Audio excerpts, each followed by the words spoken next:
Room C6. Just past midnight, Tommy heard chains dragging on the tile floor. The noise came from outside the room and down the hall, clinking, dragging, getting closer.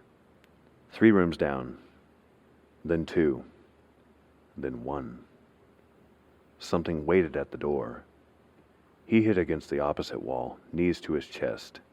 A shadow appeared under the door, but it was quickly obscured by mist. No, smoke, drifting in through the narrow space. It billowed and rolled toward him as if driven by an unseen intelligence, carrying with it a scent that he recognized, vaguely. Frankincense? Myrrh? He couldn't remember. He couldn't remember much of anything. A piercing sound, metal on metal.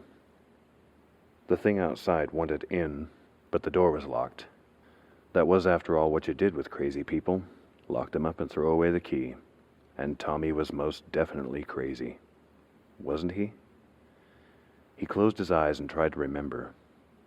The troubles had started years ago when Tommy's older brother Kent was still in high school.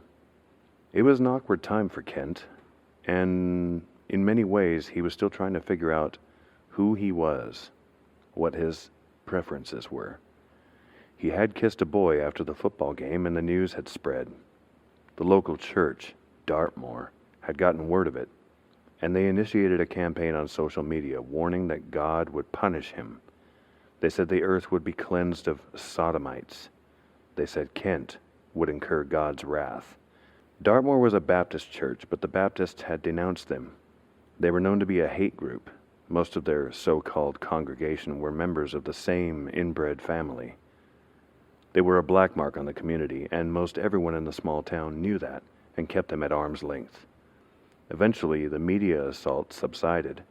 Kent went on with his life. He joined the army, and less than a year later he died in Afghanistan. Tommy and the rest of the family had nearly forgotten about Dartmoor until the day of the funeral.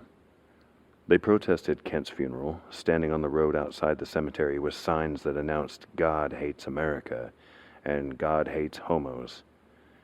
Tommy's dad, Lance, punched one of them. The police intervened but said the church was within its rights. What about Kent's rights? Dad had screamed. Tommy opened his eyes, back in the room, back in the here and now. There was no smoke, no sound of sliding chains. Had he imagined it? Dreamed it? He didn't always know what was real anymore. He forgot what he had been thinking about. The funeral and after. What had happened after? His memory clouded once again. He tried to think, but it was hard. He sat on his bed back against the wall. There were no windows here, no handle on the inside of the door. There was only the bed and the toilet. The walls were cushioned.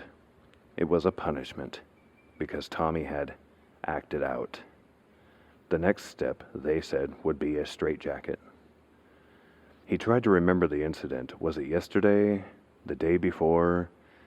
He had attacked another patient, the skinny man with the wild eyes and the rotten teeth.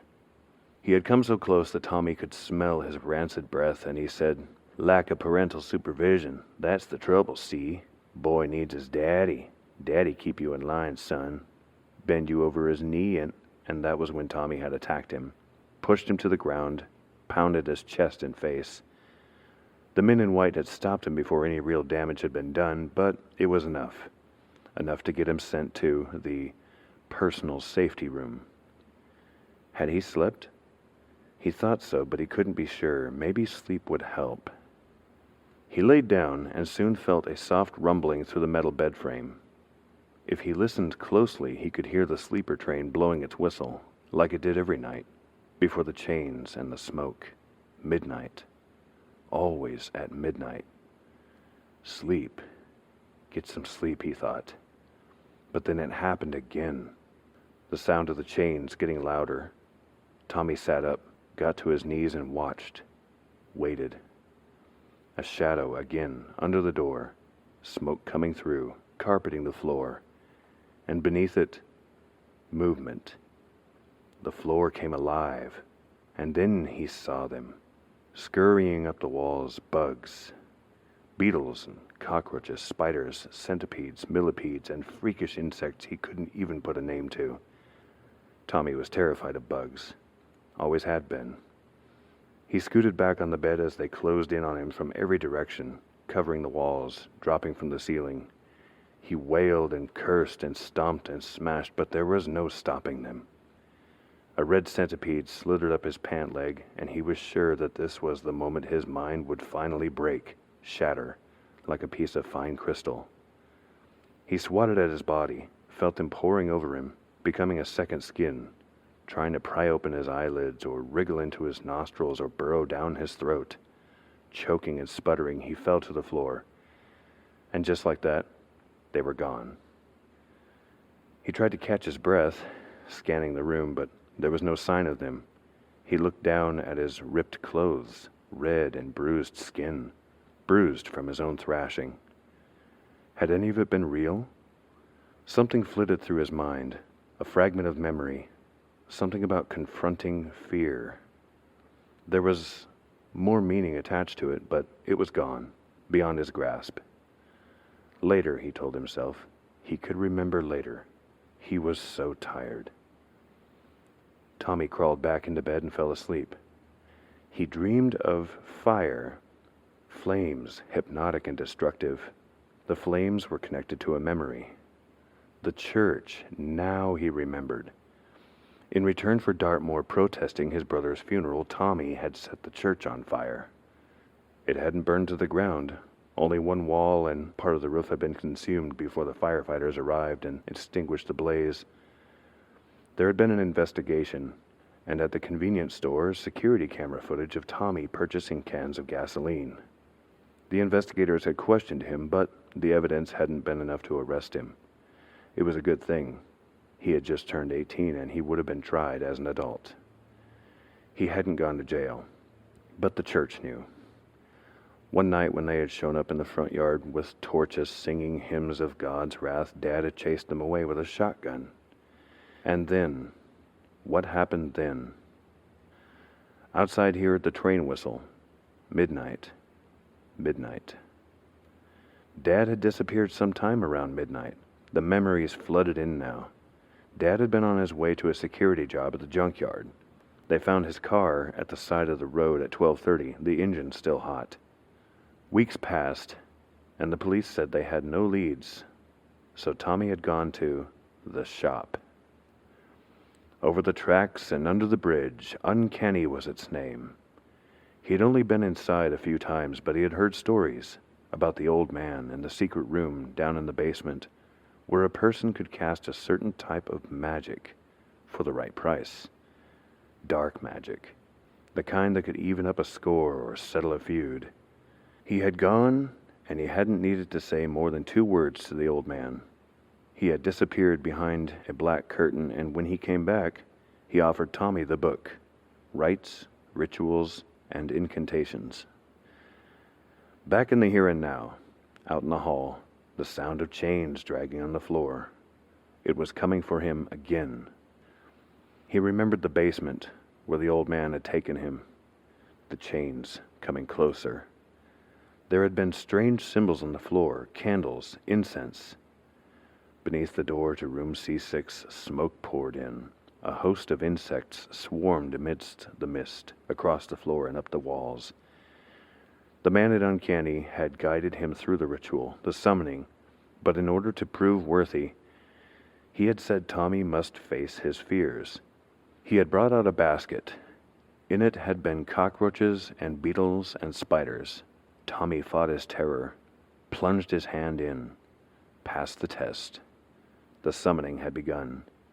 But the church, they knew. Somehow Dartmoor knew. They had stormed into the basement before the ritual could be completed. The door to room C6 unlocked and swung open. Fog billowed around a tall, robed, hooded figure as it glided in, dragging rusted chains behind it. The chains hung over its shoulders, looped around its body and left arm, attached to a wooden handle with a curved crescent moon blade at the end. From its right hand hung a censer. Incense poured from holes in its silver top. Tommy gazed into the coals that served as eyes in the blackness of the thing's hood. He remembered. This was what he had summoned, what he had created, crafted from both imagination and experience. The censer came from his early years in Catholic school, where the priests used them in religious ceremonies. The bladed weapon, a kusarigama, was from his childhood fascination with Japanese history. The robe and hood represented the Grim Reaper. He had imagined this thing long ago, as a child, but not the bugs. They swarmed all about the visitor, disappearing into and emerging from ragged holes in the cloth, skittering and scuttling over parchment-dry skin. Tommy realized now that the insects represented the fear he conquered. He had imagined this thing, drawn pictures of it. He had named it the Vindicator, an avenging angel. That night, in the basement of Uncanny, when the church interrupted the ritual, Tommy had lost a part of himself, and with it he had lost his mind. But now his creation had returned. The Vindicator held out a skeleton hand and spread its talon-tipped fingers. Its voice was dry leaves on headstones. "Join me," it said. "Our task remains unfinished." Tommy reached out and grasped the hand. The following day, when orderlies asked the other patients what happened to Tommy, each of them swore that the only thing they heard that night was the sound of chains dragging on the tile floor.